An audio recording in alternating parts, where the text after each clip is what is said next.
Donc on va regarder ce qu'on appelle l'état de séparation. Alors Sabine, elle est déjà en train de lire. L'état de séparation, c'est quand vous vous sentez, je vais dire, inférieur à la relation. C'est-à-dire, c'est le cas qu'on a vu avant, c'est que les relations sont tellement importantes pour vous, quelle qu'elle soit, que vous la mettez en priorité dans votre vie. Vous allez privilégier la relation plutôt que de vous privilégier vous. D'accord ? Et si la relation exige d'être privilégiée, ça existe aussi. La personne exige d'être privilégiée dans votre vie. C'est votre choix d'accepter ou pas. Alors, si vous placez la relation au-dessus de votre bien-être, vous allez accepter n'importe quoi. Entre autres, d'être totalement tourné vers l'autre. Mais si, effectivement, vous privilégiez vous, ben, la relation, elle sera ce qu'elle sera. C'est-à-dire que vous saurez dire non. Et l'autre dira, ben, je ne veux plus te voir. On est pas. Ok ? Ça, c'est très important parce que quand vous placez la relation au-dessus, ça veut dire que vous êtes prête à tous les sacrifices pour que la relation fonctionne. Quitte à vous retrouver sur un lit d'hôpital dans quelques années parce que vous êtes vidé, parce que vous êtes crispé, vous êtes stressé, vous êtes physiquement à plat. Ça va très très loin, ça. Hein. C'est-à-dire qu'il y a plein de personnes qui perdent la santé pour privilégier leur relation. C'est un truc de fou. Hein. Donc, quand vous placez la relation au-dessus de vous, vous perdez votre souveraineté. C'est-à-dire que n'importe qui peut essuyer ses pieds sur votre paillasson. N'importe qui peut faire tout ce qu'il veut dans votre maison. N'importe qui peut modifier la déco à l'intérieur de chez vous. N'importe qui peut vous foutre le bazar. N'importe qui peut foutre n'importe quoi à l'intérieur de vous-même. C'est-à-dire qu'en fait, ça veut dire que la relation, elle a une petite télécommande et elle joue avec vos nerfs. C'est-à-dire que la relation va décider si vous êtes de bonne humeur, si votre journée va bien se passer. Ça va décider de quelle énergie vous allez encore avoir en fin de journée, etc., etc., etc. C'est la relation qui décide si vous avez le droit d'être en bonne santé ou en mauvaise santé. C'est la relation qui décide si vous allez être fatigué ou plein d'énergie en fin de journée. Waouh! Ça s'appelle perdre sa souveraineté. Alors tout le monde a des clôtures autour de son jardin pour éviter qu'il y ait des gens qui rentrent dedans.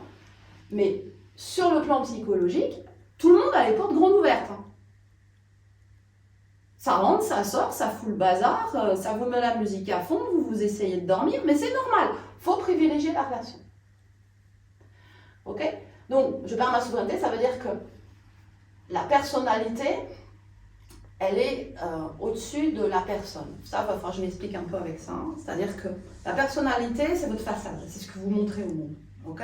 Mais qui vous êtes vraiment, c'est votre identité profonde à l'intérieur, ce qu'on appelle la personne. Ok ? Pour faire plus simple.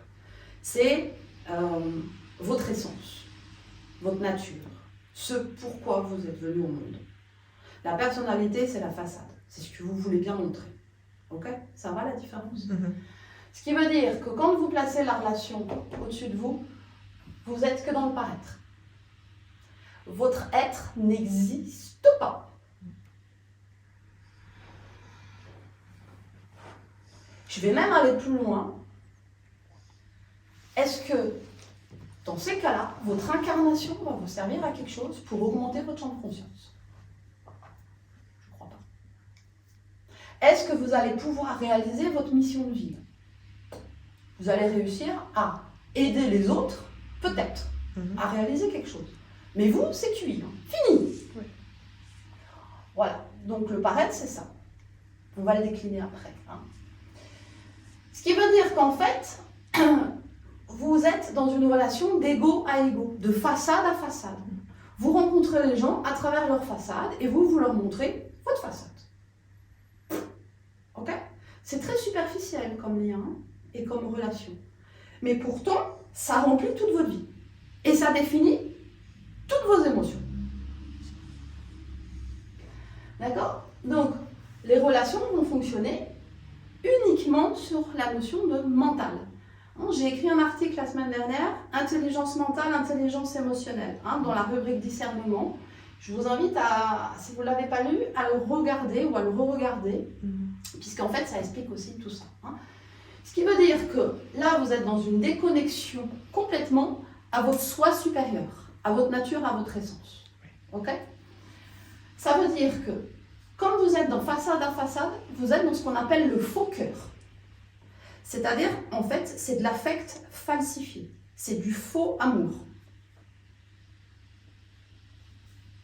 Ça, c'est pas facile à percevoir, mais on va y revenir. C'est-à-dire qu'en fait, ce qu'on appelle le faux cœur, c'est la sensiblerie. C'est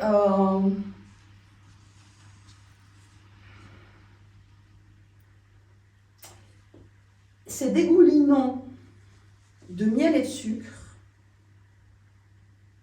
pour mieux faire passer la pilule.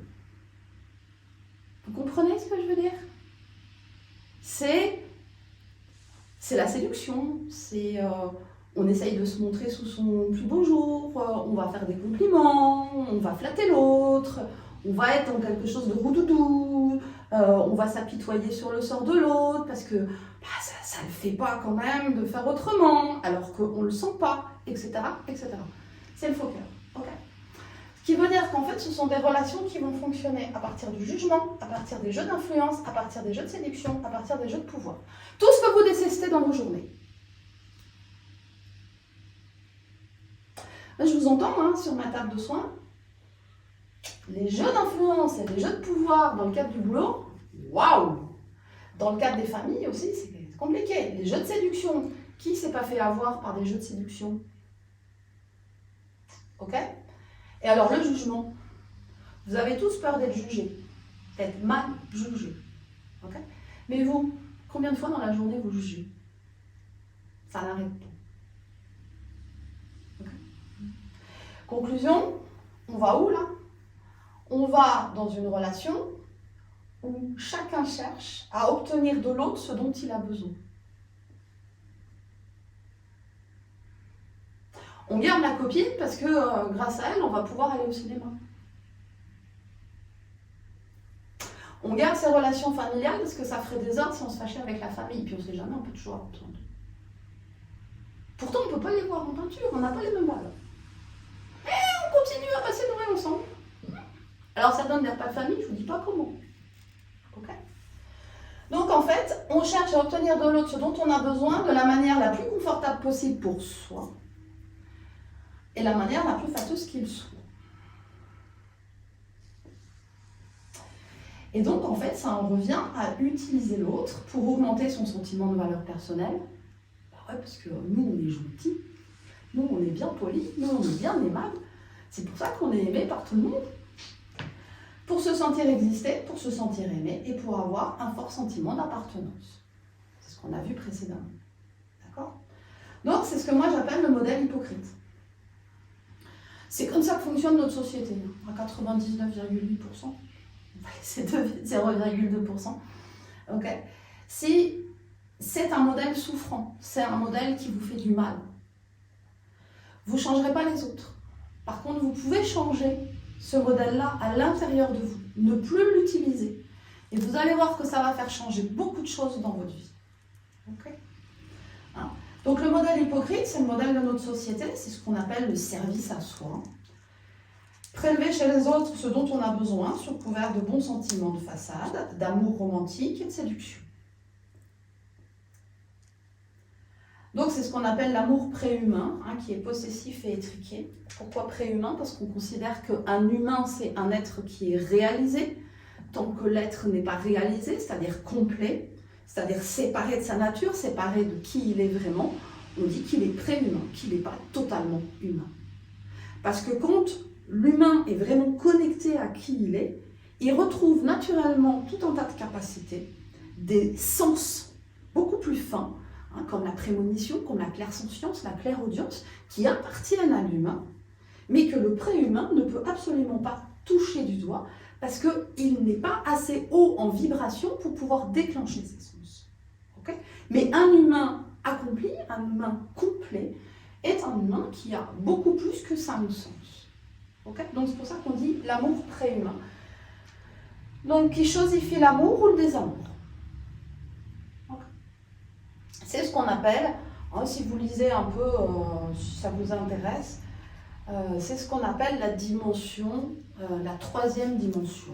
Hein. On parle beaucoup de dimensions à l'heure actuelle parce qu'on est dans un saut dimensionnel. C'est pour ça que ces schémas-là vont être de plus en plus douloureux pour les gens, hein, parce que la société va être obligée d'évoluer vers autre chose que ça. Hein. Je vous passe le détail. Mais en fait, ça correspond à ce qu'on a vécu pendant des siècles et des siècles et des siècles, qui correspond à ce qu'on appelle une connexion de l'astral bas. Hein. C'est-à-dire que c'est relié à ce qu'il y a de plus bas en nous, au niveau vibratoire. Hein. Donc, 1er, 2e, 3e chakra. Le cœur, là, l'essence, ok. C'est-à-dire qu'en fait, grosso modo, ce stade-là, c'est même pas un stade animal. Parce que les animaux se respectent. Et quand ils prédatent, quand ils vont tuer l'autre ou piquer quelque chose, il y a toujours une logique derrière. Ça correspond à un équilibre des espèces, ça correspond à un équilibre, il y a une harmonie en fait. Tandis que là, le préhumain, il prend chez les autres, ses émotions, son temps, son énergie, etc. Il prend à son service, il détruit l'autre, il détruit la nature, parce que là on parle sur des relations avec l'autre, mais c'est la même chose pour notre relation avec la terre et avec la nature, avec les animaux. On fait la même chose. On leur pique leurs petits pour les bouffer.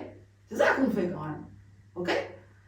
Et ça, la société, elle est là-dedans, malheureusement, c'est pour ça que vous en souffrez, mais ça va être amené à évoluer. Okay? Donc toute personne qui est là-dedans, dans les années qui viennent, ça va devenir tellement insupportable que ces personnes vont être obligées d'aller voir plus loin. Okay?